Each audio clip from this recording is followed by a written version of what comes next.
آپ دشمن سے تنگ ہوں، آپ کو حاسدین کے حسد کا خطرہ ہو، آپ کو شرپسند لوگوں کا شر کا خطرہ ہو، آپ کا زمین کسی نے، آپ کا جائیداد کسی نے دبا دیا ہو، آپ کو کسی قسم کا شر پہنچا رہے ہوں، نقصان دینے کے در پہ ہوں، تو ان دشمنوں کو توبہ توبہ کرنے پر مجبور کر دیں گے انشاءاللہ۔ وہ توبہ کر کے آپ کے پاس آئیں گے، آپ سے معافی مانگیں گے اور ایسا ذلیل ہوں گے کہ آپ نے کسی کو ایسا ذلیل ہوتے ہوئے نہیں دیکھا ہوگا۔ خواہ جو بھی دشمن ہو، خواہ کتنا ہی طاقتور دشمن کیوں نہ ہو، اس کو سبق سکھا دیں، کیونکہ بہت سے لوگ ایسے ہوتے ہیں کہ وہ کسی کو نقصان نہیں پہنچاتے، لوگ بدمعاش قسم کے لوگ اس کے پیچھے پڑ جاتے ہیں۔ تو شریف لوگوں کے پیچھے پڑ جائیں تو ان کا علاج یہی ہے کہ اب ان کو سبق سکھانا ہے، ان کی زبان بند کرنا ہے، ان کو ذلیل کرنا ہے اور ان کو تباہ و برباد کرنا ہے۔ ہاں، ایک بات یاد رکھیں، اجازت عام ہے، کوئی بھی اجازت نہ مانگے۔ میرے وظائف کی اجازت آپ کو پتہ ہے کہ عام ہے۔ الحمدللہ وکفا وسلام علی عبادہ الذین اصطفیٰ، اما بعد فاعوذ باللہ من الشیطان الرجیم، بسم اللہ الرحمن الرحیم۔ السلام علیکم ورحمۃ اللہ وبرکاتہ۔ پیارے بھائیوں بہنوں، اکثر لوگ ایسے ہوتے ہیں کہ وہ کسی کو دنیا میں اپنی زندگی بسر کر رہے ہیں، لیکن لوگ آپ کو شرافت کی زندگی بسر کرنے ہی نہیں دیتے۔ ایسے دشمن ہوتے ہیں جو آپ کے جانی دشمن، آپ کے مالی دشمن، یعنی آپ کے جان کے لیے خطرہ ہوں، آپ کے مال کے لیے خطرہ ہوں۔ ایسے لوگ ہوتے ہیں جو آپ کے جائیداد، آپ کے مال پر قبضہ کرنا چاہتے ہیں ناجائز۔ تو میرے پیارے بھائیوں بہنوں، اس کا ایک علاج بتا دیتا ہوں، آپ کو ایسا وظیفہ بتا دیتا ہوں کہ آپ کو انشاءاللہ العزیز کچھ بھی نہیں کرنا پڑے گا، بس یہ وظیفہ کریں اور پھر بے فکر ہو جائیں۔ ان کو ایسا سبق سکھایا جائے گا کہ زندگی بھر ان کو عبرت کی نگاہ سے دیکھیں گے۔ لیکن یاد رکھیں کہ ناجائز طور پر نہیں کرنا ہے، کیونکہ یہ اتنا تیز وظیفہ ہے کہ یہ انسان کو تباہ و برباد کر دیتی ہے۔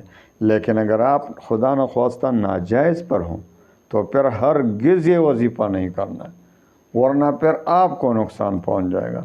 تو کسی کے خلاف ناجائز طور پر وظیفے کی کوئی اجازت نہیں۔ ہاں، آپ حق پر ہوں تو بے شک کریں، آپ کو بالکل اس طرح نہیں چھوڑتے تو اس کے خلاف بے شک کریں۔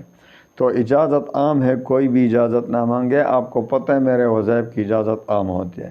ہاں، 4 شرائط کے ساتھ 5 وقت کی نماز فرض ہے، وہ پڑھنا پڑے گا، وہ ادا کرنا پڑے گا پابندی کے ساتھ۔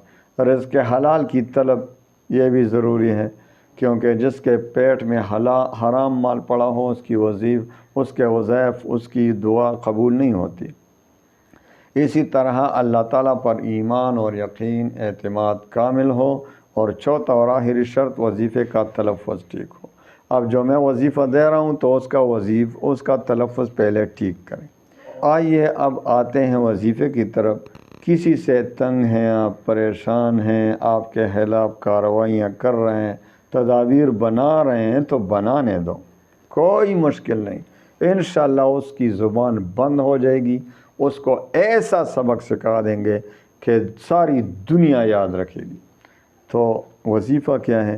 آپ نے ایک تو ہر نماز کے بعد، یعنی 5 نمازوں کے بعد، ہر نماز کے بعد 25 مرتبہ یہ دعا پڑھنا ہے، اور کسی خاص وقت میں رات کو آپ نے اٹھ کر تہجد کی نماز میں سب سے پہلے تہجد کی نماز پڑھیں، اس کے بعد صلاۃ حاجت کے 2 رکعت پڑھنے ہیں، اور 2 رکعت کے بعد آپ نے 100 بار درود شریف اور 313 بار یہ دعا: اللہم انا نجعلک فی نحورہم ونعوذ بک من شرورہم، اللہم انا نجعلک فی نحورہم ونعوذ بک من شرورہم۔